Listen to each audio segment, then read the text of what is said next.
when you think about how you're leading people and supporting people and guiding people, whether that's in your own business or in an organization, part of your ability to connect with them, to build trust with them, to be able to support them in what they need is being able to tell some of your story and being able to encourage them to tell part of theirs. And it's not about telling all your business, but it is about letting people know you do have a life, you do have experiences that are real.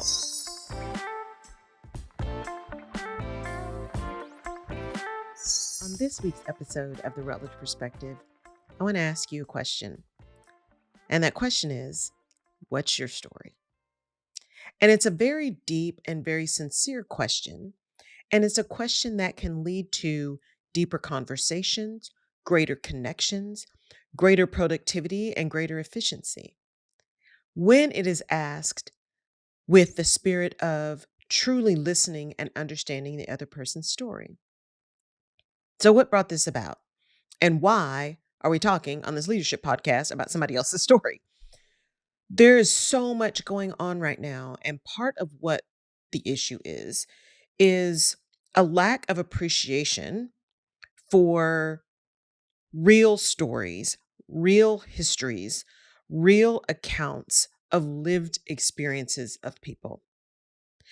There is a lack of honor and a lack of appreciation and a lack of empathy for people's whose stories, whose histories, whose generational trauma is actual lived experience.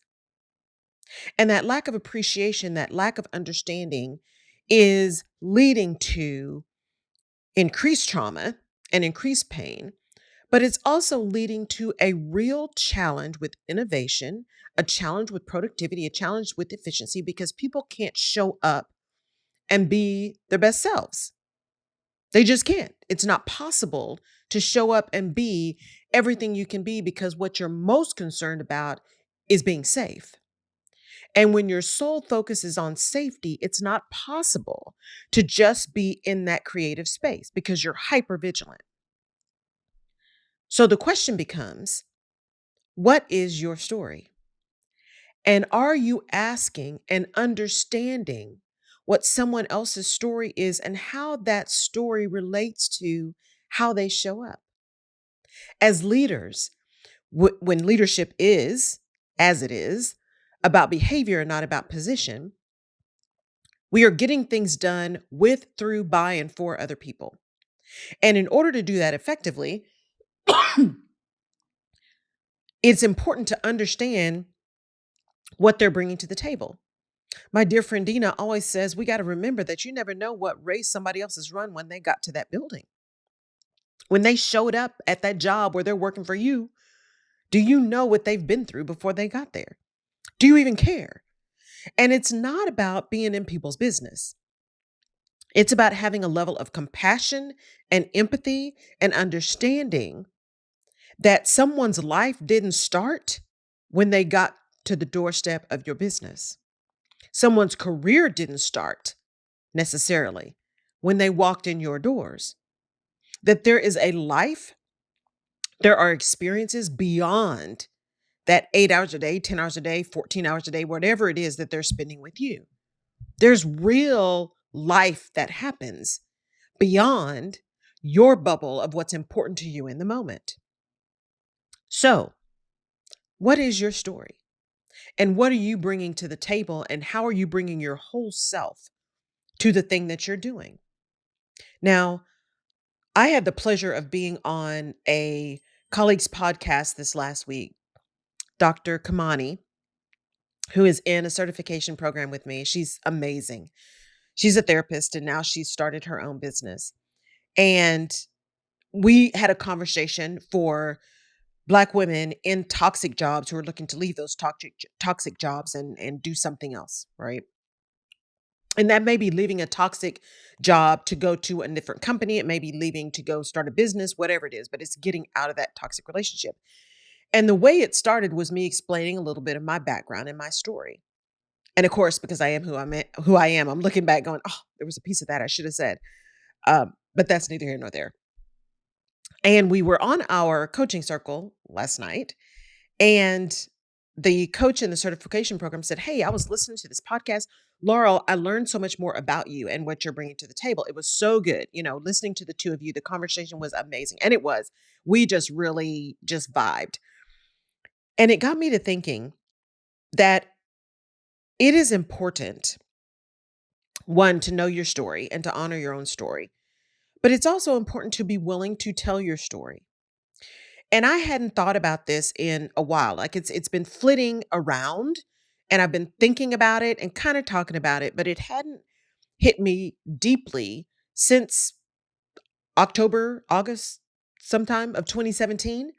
And I happened to go to an event, and at that event that was about speaking and writing, they were talking about your story. And the aha moment I had in that event was that all of our stories matter, right? Just because my personal story doesn't have what is considered stereotypical trauma or pain or abuse, those kind of things that we hear about, unfortunately, much more than any one of us would like. The things that really are heavily traumatic stories. I don't have those things in my story. And yet, I have a story that includes things that were difficult, traumatic, disturbing for me, including corporate trauma. And it also made me think about how often, especially if you are in a leadership position, we're working so hard to balance how we show up strong versus how we show up humbly and vulnerably, at least those who are trying to be really good servant leaders, that we have our story kind of lost in the madness, that we don't know how to allow people in enough to get to know we're human and we are fallible. And we have an appreciation that everyone has something going on. We don't give ourselves that space to talk about the story. Now, part of that is the further you get up in leadership, the more the part of your job is and the heavier the part of your job is that is kind of being the buffer between your people and the chaos that happens at the top. Because if people think it's easier at the top, that's just not true. Let's just get that clear. It gets more chaotic the further you go up, right? Because it's not about the thing. It's not about tactical. It's about all kinds of navigating crazy spaces and crazy egos and attitudes. It's a whole thing. And so when you think about how you're leading people and supporting people and guiding people, whether that's in your own business or in an organization, part of your ability to connect with them, to build trust with them, to be able to support them in what they need is being able to tell some of your story and being able to encourage them to tell part of theirs. And it's not about telling all your business, but it is about letting people know you do have a life, you do have experiences that are real. In my personal experiences, as I am ending kind of this year 6 of business, there's a lot of movement. There are a lot of things that I have experienced that have brought me where I am.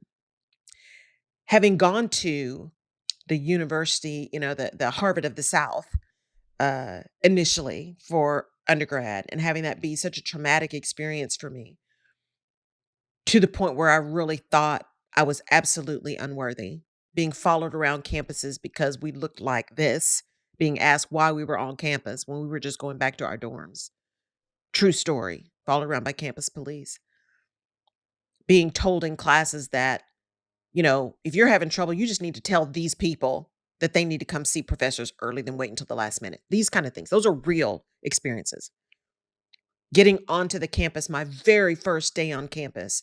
And I was thinking about this the other night. I got there, we got moved in. I didn't even really get to say goodbye to my family because by the time we got things set up, my whole group, my orientation group was leaving. So I was like, bye, and had to go get to them. My professor that was the sponsor for my little group, right? I don't even know what they called him back then, but it was the professor that was assigned to the new group of students. The very first question he asked me after my name was, what sport do you play? Now, y'all have seen me. Do I look like I play a sport? No, right? I actually had an academic scholarship. I was not there on a sports scholarship. And that bias and that conversation for someone who was already a little uneasy about being there just set off a whole, in hindsight, right? Set off a whole spiral of stuff that I didn't even realize was lying under the surface. Then, if you take the story forward, right? It is knowing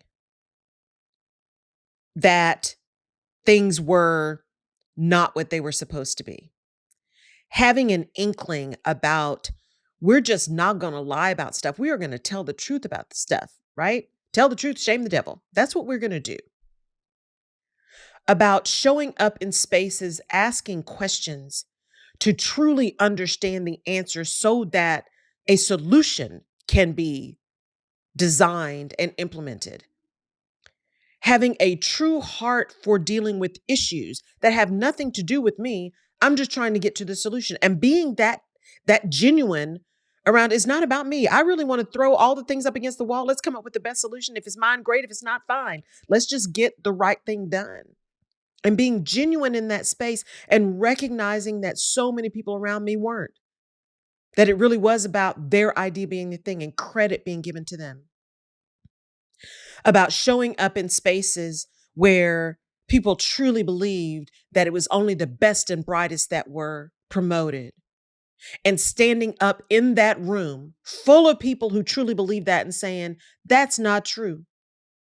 The people that are promoted are the ones that are connected to the partners that have the most power. The people that are connected to the ones that can get them on the most visible projects. Those are the ones that are promoted. It has nothing to do with capability or being the best and brightest. That's simply not true. It's about standing up. My story, right, is about standing up in the face of things and saying, we already had this conversation. And here's the proof we had this conversation. So you can say something different, but that's just a lie. And I know it and you know it. I see you. So we're not doing that. We're going to do something else. Standing in front of a group and saying, all help is not helpful, and walking away, not screaming, not yelling, being very clear about the position. Standing in between my team and the madness and going to folks and saying, if you got an issue with my team, you come to me. We're not having that happen again. It's a story of very deep seated personal awareness and accountability. A determination to go to home first and say, what could I have done? What did I do? How did I show up? What is the thing that may have been different if my actions were different? Starting there and being hyper aware that because I'd start there and because of the way things are now, it is very easy to sit in that hyper awareness and not recognize and acknowledge that sometimes it's not you.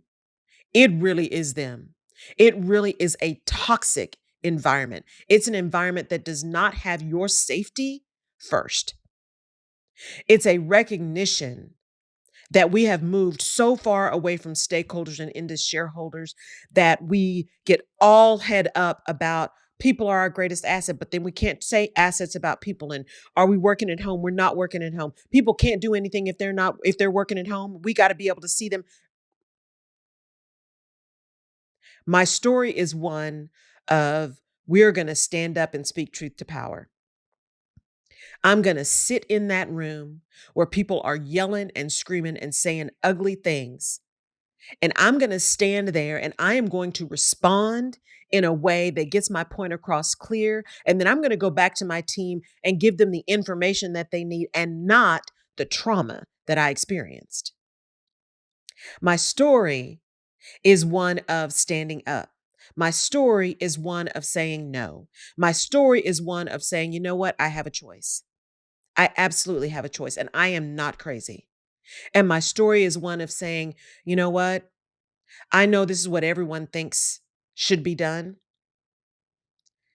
And I know that my purpose is bigger and that I can serve broader when I just step out on faith and I step out on my lived experience and my expertise.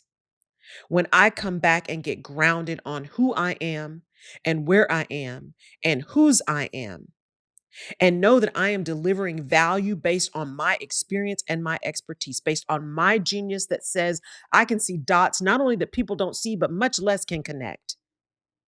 That I have an ability to be very much compassionate and very much non emotional.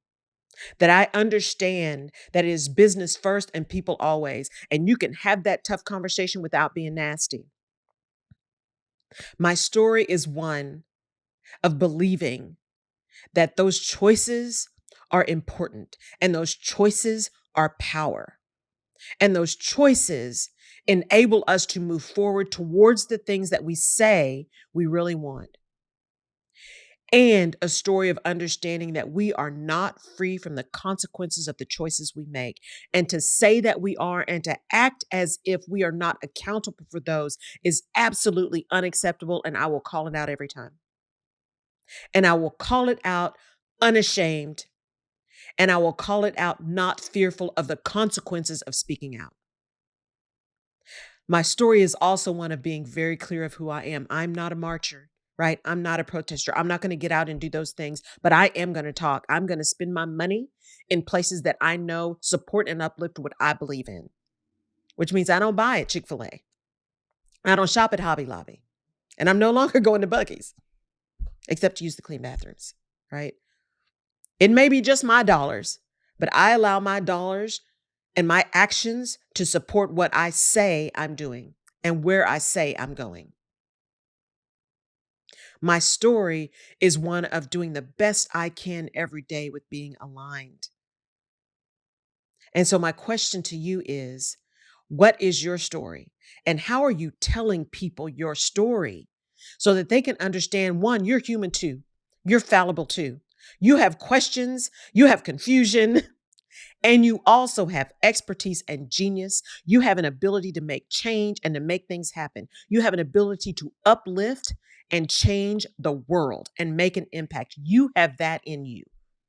How are you using your story to push things forward? How are you using your story to get someone else into their genius? How are you making your story about them? How are you taking that power that sits in you and using it to make a difference? Your story matters.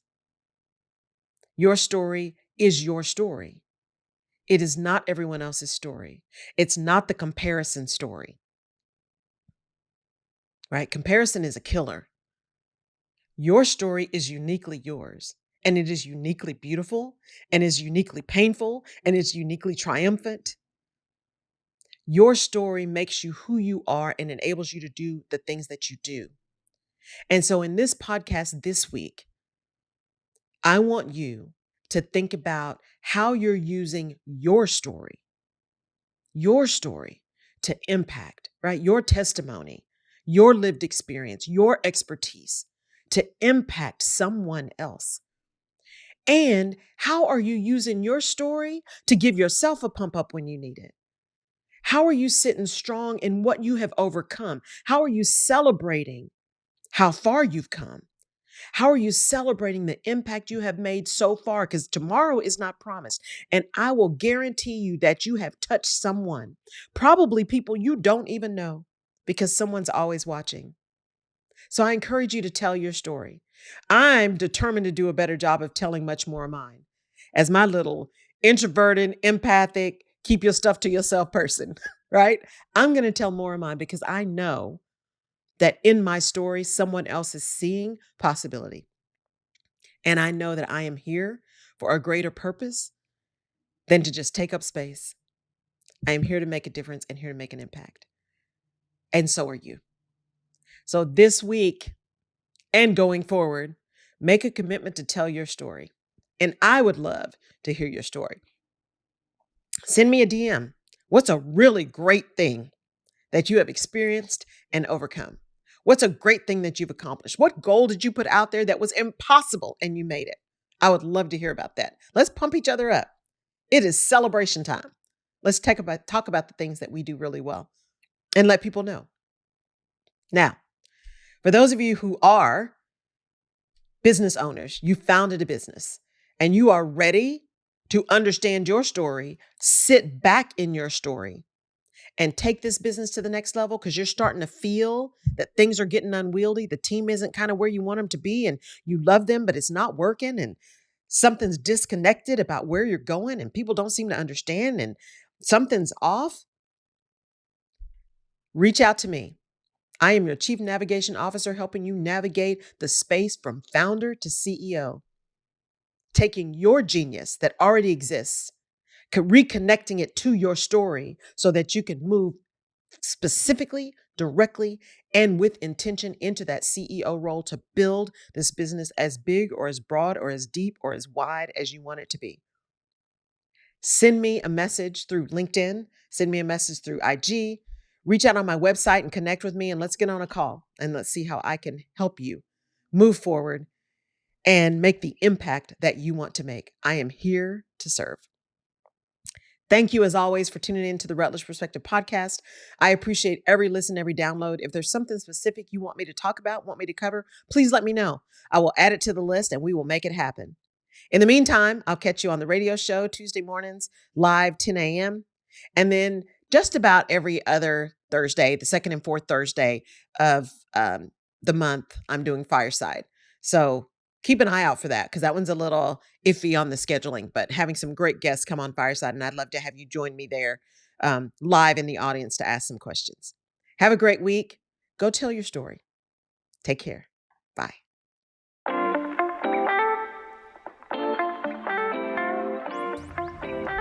You have been listening to the Rutledge Perspective podcast. Thank you so much for downloading and for connecting. You can find previous episodes of the podcast on my website at laurelrutledge.com/podcast. You can also find me on social media at Laurel K. Rutledge and/or The Rutledge Perspective. And I'd love your perspective on the things we talk about. And if there's a specific topic you want me to cover, just let me know. And please share this podcast with someone in your village who may need this little piece of perspective today. And if you're so inclined, I would really appreciate a 5-star rating and review on the platform of your choice. Apple Podcasts and Spotify reviews are particularly helpful. Thank you again for listening. Take care.